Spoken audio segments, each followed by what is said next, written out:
বাংলাদেশ বেতার রাজশাহী। এখন শুনবেন স্থানীয় বাংলা সংবাদ। আসসালামু আলাইকুম।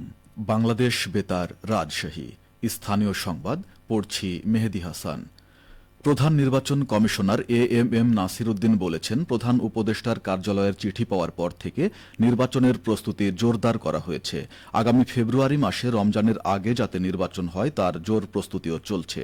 ত্রয়োদশ জাতীয় নির্বাচন উপলক্ষে আজ সকালে রাজশাহী আঞ্চলিক লোক প্রশাসন কেন্দ্রে রাজশাহী অঞ্চলের নির্বাচন কর্মকর্তাদের সাথে মতবিনিময় সভার আগে সাংবাদিকদের প্রশ্নের জবাবে তিনি একথা বলেন।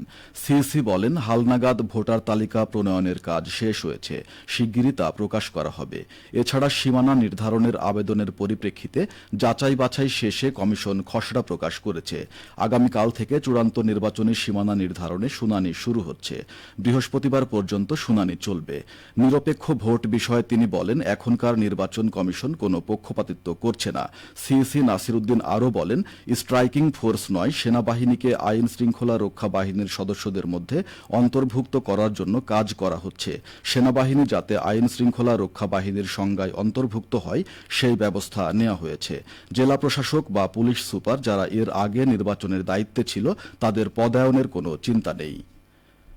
প্রধান নির্বাচন কমিশনার বলেন, যারা বাক্স দখল করার স্বপ্নে বিভোর তাদের স্বপ্নভঙ্গ হবে। যারা অস্ত্রবাজি করে ভোটে জিততে চাইবেন তাদের জন্য দুঃসংবাদ। ভোট কেন্দ্র দখলের ইতিহাস ভুলে যেতে হবে। ভোট কেন্দ্র দখল করলে পুরো ভোট বাতিল করা হবে। এ সময় রাজশাহীর আঞ্চলিক নির্বাচন কর্মকর্তা দেলোয়ার হোসেন সহ নির্বাচন কার্যালয়ের বিভিন্ন স্তরের কর্মকর্তাগণ উপস্থিত ছিলেন। নাটোরের নিম্নাঞ্চলের আবাদি জমি, বিশেষত পদ্মা নদীর চর এলাকার শস্য পানিতে প্লাবিত হয়েছে। ক্ষতিগ্রস্ত কৃষকদের প্রাথমিক তালিকা প্রণয়ন শেষে চলছে চূড়ান্ত তালিকা প্রণয়নের কাজ। এ নিয়ে শুনুন নাটোর জেলা সংবাদদাতার একটি প্রতিবেদন।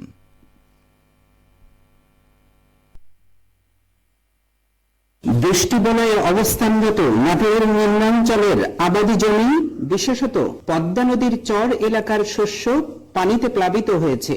বালিতিতা রামকৃষ্ণপুর এলাকার কৃষক ওয়ালিউল ইসলাম জানান, এই চরটা একটু নিচু টাইপের, তো এসবে যা ফসল আবাদ ছিল 8% নষ্ট হয়ে গেছে। পানি ওভার হয়ে গেছিল এক কথায়। আপনার আখ থেকে শুরু করে মানে যত প্রকারের সবজি আবাদ ছিল সমস্ত আবাদ গুলাই নষ্ট হয়ে গেছে। গরুর খাবার লিপিয়ার টিপিয়ার সবই নষ্ট হয়ে গেছে, মানে এক কথায় যা ছিল সবই নষ্ট হয়ে গেছে। লালপুর উপজেলা কৃষি অফিসার প্রীতম কুমার হোদ পানি কমে যাওয়ার কথা বললেন। লালপুরে পদ্মা নদীর পানি গত 3-4 দিন যাবৎ কমতে শুরু করেছে। পদ্মা নদীর পানি বৃদ্ধিজনিত কারণে 749 হেক্টর জমি আক্রান্ত হয়েছিল, যার মধ্যে আখ, তুলা, শাকসবজি, কলা, পেয়ারা উল্লেখযোগ্য।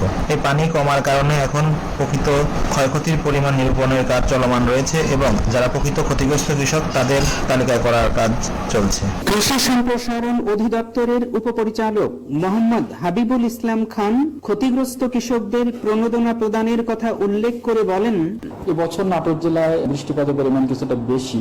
এই বৃষ্টির কারণে জমিতে আমাদের যেখানে রোপা আমন লাগানো ছিল এবং কিছু সবজি ছিল সেগুলোতে প্রায় 1100 হেক্টর জমি পানিতে নিমজ্জিত হয়েছিল ফসল।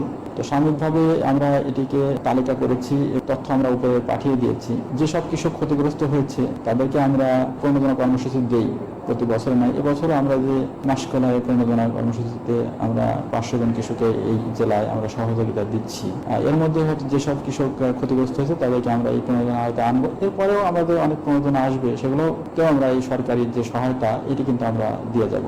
ক্ষতিগ্রস্ত কৃষকদের মনোবল ও চেষ্টা এবং সরকারের সহযোগিতায় আবারও প্রাণ ফিরবে প্লাবনভূমির কৃষিতে, প্রত্যাশা সকলের। ফরাজি আহমদ রফিক বাবন, নাটোর জেলা সংবাদদাতা, বাংলাদেশ বেতার, রাজশাহী। এতক্ষণ প্রতিবেদনটি শুনলেন। খরিফ 2 মৌসুমে সিরাজগঞ্জের রোপা আমনের বীজতলার চারা উত্তোলন শেষ পর্যায়ে রয়েছে। আবহাওয়া অনুকূল থাকায় এবার বীজতলা ক্ষতিগ্রস্ত হয়নি। সিরাজগঞ্জ জেলা কৃষি সম্প্রসারণ অধিদপ্তরের তথ্য মতে খরিফ 2 মৌসুমে রোপা আমন চাষাবাদের জন্য বীজ বপন করা হয়েছে 4558 হেক্টর জমিতে। বীজতলায় উচ্চ ফলনশীল হাইব্রিড ও স্থানীয় জাতের ধান বীজ রোপণ করা হয়েছে। জেলা কৃষি সম্প্রসারণ অধিদপ্তরের উপপরিচালক আজম আহসান শহীদ সরকার বলেন, রোপা আমন মৌসুমে কৃষকদের কৃষি প্রণোদনা কর্মসূচির আওতায় ধান বীজ ও সার প্রদান করা হয়েছে। যারা প্রণোদনা পাননি তাদেরও স্থানীয় জাতের পাশাপাশি উচ্চ ফলনশীল ও হাইব্রিড জাতের বীজতলা তৈরির পরামর্শ দেওয়া হয়েছে। সবশেষে আবহাওয়া। আজ রাজশাহীতে সর্বোচ্চ তাপমাত্রা ছিল 31.5 ডিগ্রি এবং সর্বনিম্ন 25 ডিগ্রি সেলসিয়াস। বিকেল 3টায় বাতাসে আপেক্ষিক আর্দ্রতার পরিমাণ ছিল 88%। রাজশাহী ও পার্শ্ববর্তী এলাকায় আজ সূর্যাস্ত সন্ধে 6টা32 সংবাদ শেষ হল। আমাদের পরবর্তী স্থানীয় ইংরেজি সংবাদ সন্ধে 6টা5